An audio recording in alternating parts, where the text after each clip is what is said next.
All right, this episode of Camping with Jack will be entitled Tying Down Your Tent in the Snow. Because obviously, sticking a stake in ain't gonna work. So how do you tie your tent down? Gary, this one's for you, right? Gary Holloman, shout out to the Gary man.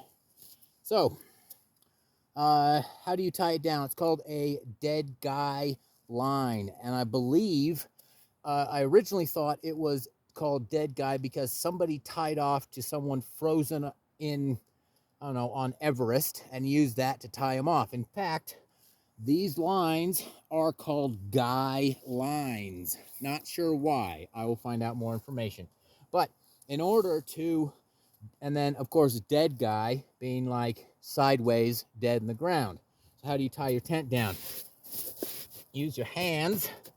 That's why it's for Gary, right? Hands.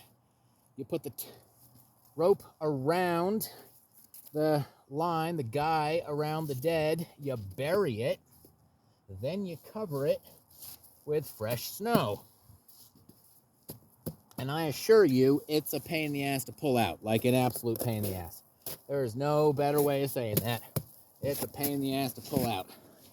I've even broken ratchets and straps because of that. But that becomes a solid block of ice. So then I do this little doohickey like that. Do a little tighten down on the tent. And we do a little flippy loop, easy excess. And this just kind of gives me additional extras out.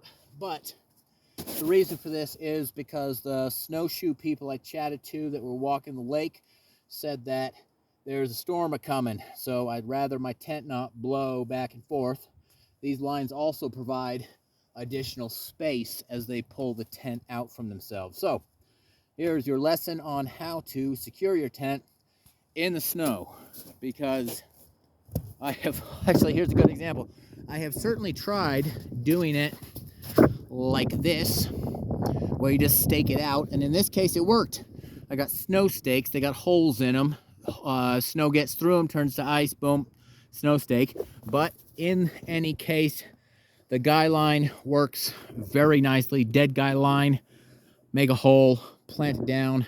You just gotta wait a couple minutes and that snow will freeze right back up again, especially tonight. It's supposed to drop to about 25, which is below freezing.